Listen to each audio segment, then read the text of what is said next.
વીર ભાથીજી મહારાજ, ગાયો અને ધર્મના રક્ષકનો અમર ઇતિહાસ। ગુજરાતની પવિત્ર ધરતી એટલે સંતો, શૂરવીરો અને સતીઓની ભૂમિ। આ ધરતીના કણેકણમાં બલિદાન અને શૌર્યની ગાથાઓ ધરબાયેલી છે। સૌરાષ્ટ્ર અને મધ્ય ગુજરાતમાં અનેક એવા પાળિયા પૂજાય છે જેમના ધડ ધીંગાણે અને માથા મહાણે પડ્યા હોય। આવી જ એક અદ્ભુત અને પ્રેરણાદાયી ગાથા છે ખેડા જિલ્લાના ફાગવેલના રક્ષક વીર ભાથીજી મહારાજની। જન્મ અને કુળની મહત્તા। ખેડા જિલ્લાના કપડવંજ તાલુકા પાસે આવેલું ફાગવેલ ગામ એ વીર ભાથીજીની જન્મભૂમિ અને કર્મભૂમિ છે।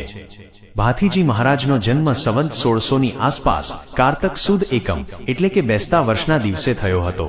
તેઓ ક્ષત્રિય રાઠોડ કુળના દીપક હતા। તેમના પિતાનું નામ તખતસિંહજી અને માતાનું નામ અકલબા હતું। રાઠોડ કુળ માટે કહેવાય છે કે ઘોડો જોડો ને પાઘડી, ઈ મૂછ તણો મરોડ, એ ચારુકો ના ચૂકે, એતા નામ રાઠોડ। અકલબા અને તખતસિંહજી પરમ ભક્ત હતા। તેઓ પાવાગઢવાળી માં મહાકાળીના અનન્ય ઉપાસક હતા। તેમના ઘરે સંતાનમાં એક દીકરી સોનબા, દીકરો હાથીજી અને નાની દીકરી બાજીબા હતા। પરંતુ માતા અકલબાના હૃદયમાં હંમેશા એક વસવસો હતો કે સમાજમાં વધી રહેલા પાપ અને અત્યાચાર સામે લડનારો કોઈ દૈવી અંશ તેમના ઘરે જન્મે। મહાકાળીના આશીર્વાદ અને પ્રાગટ્ય। માતા અકલબાએ પાવાગઢ જઈ માં મહાકાળીને પ્રાર્થના કરી કે હે માં, આ ધરતી પર ગાયો લૂંટાય છે, બેન દીકરીઓની આબરૂ જોખમમાં છે, એવા સમયે કોઈ એવો પુત્ર આપ જે ધર્મનું રક્ષણ કરી શકે। ભક્તની હાકલ સાંભળી માતાજી પ્રસન્ન થયા। આકાશવાણી થઈ અને માતાજીના ગળામાંથી એક શ્રીફળ દળતું અકલબાના ખોળામાં પડ્યું। આશીર્વાદ મળ્યા કે 9 મહિના આ શ્રીફળની પૂજા કરજો, તમારા ઘરે સાક્ષાત શિવનો ગણ અવતરશે। સમય જતાં નૂતન વર્ષના પ્રભાતે એક તેજસ્વી બાળકનો જન્મ થયો જેનું નામ ભાથીજી રાખવામાં આવ્યું। કાશીના બ્રાહ્મણોએ જ્યારે જન્માક્ષર જોયા ત્યારે તેઓ સ્તબ્ધ થઈ ગયા। તેમને કાગળ પર અક્ષરોને બદલે બરછી, ભાલા અને તલવારોના યુદ્ધ દેખાવા માંડ્યા। બ્રાહ્મણોએ ભવિષ્યવાણી કરી કે આ કોઈ સામાન્ય બાળક નથી, પણ દેવતાઈ અવતાર છે। બાળપણ અને શૌર્યના દર્શન। ભાથીજીનું બાળપણ સામાન્ય બાળકો જેવું નહોતું। જ્યારે તેઓ 10 થી 11 વર્ષના હતા ત્યારે એકવાર મિત્રો સાથે રમતા હતા।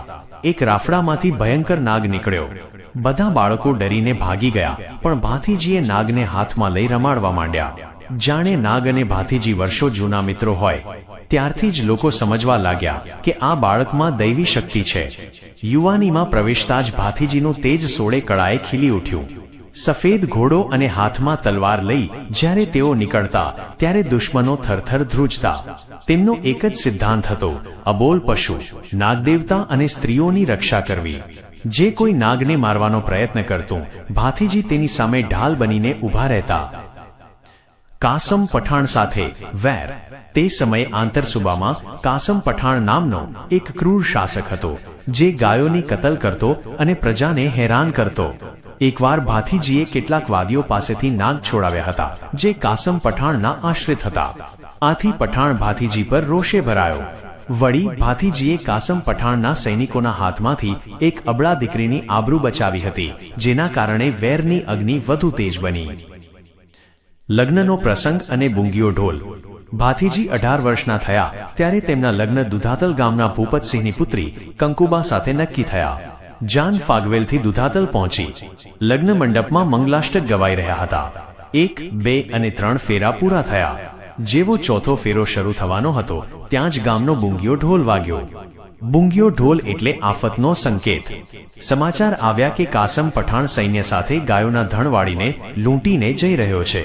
એક બાજુ ચોથો ફેરો અને સંસારની શરૂઆત હતી, બીજી બાજુ ગાયોની ચીસો હતી। ક્ષત્રિયનો દીકરો ગાયોના આક્રંદ સામે પત્નીનો છેડો કેવી રીતે પકડી રાખે? ભાથીજીએ તરત જ પોતાની વરમાળા કાપી કંકુબાને આપી અને કહ્યું, જો જીવતો રહીશ તો પાછો આવીશ, બાકી હવે સીધા સ્વર્ગની કે ડીએ મળીશું। ગાયો મરતી હોય ત્યાં સુધી હું ફેરા ન ફરી શકું। ધડ લડ્યું અને માથું પડ્યું। ભાથીજી ઘોડે સવાર થઈ યુદ્ધના મેદાનમાં પહોંચ્યા। એકલા હાથે સેંકડો દુશ્મનોનો સફાયો કરવા માંડ્યા। યુદ્ધ એટલું ભયાનક હતું કે લોહીની નદીઓ વહેવા માંડી।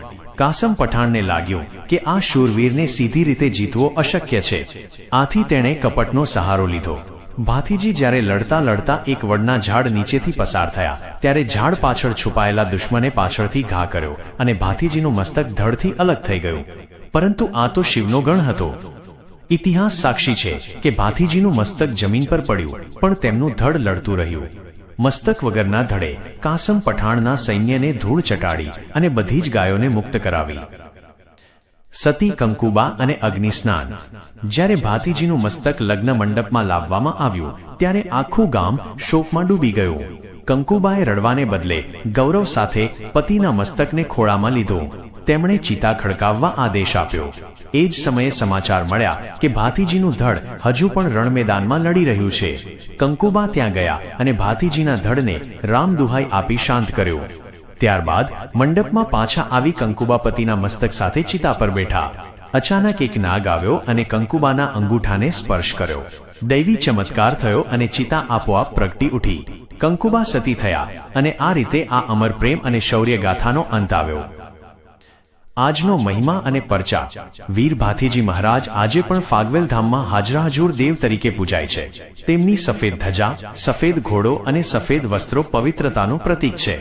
ઝેર ઉતારવાનો પરચો. આજે પણ જો કોઈને ઝેરી સાપ કે જનાવર કરડે તો ભાથીજીના નામની બાધા રાખવાથી કે તેમનો દોરો બાંધવાથી ઝેર ઉતરી જાય છે, તેવી અતૂટ શ્રદ્ધા છે. મેળો. દર વર્ષે કારતક સુદ પૂનમના દિવસે ફાગવેલમાં ભવ્ય મેળો ભરાય છે, જ્યાં લાખો ભક્તો શીશ નમાવે છે. વીર ભાથીજી મહારાજનું જીવન આપણને શીખવે છે કે ધર્મ અને ગૌરક્ષા માટે પોતાના સુખનો ત્યાગ કરવો એ જ સાચી વીરતા છે. જે દેશમાં ભાથીજી જેવા શૂરવીરો જન્મ્યા હોય એ ધરતી હંમેશા વંદનીય રહે છે.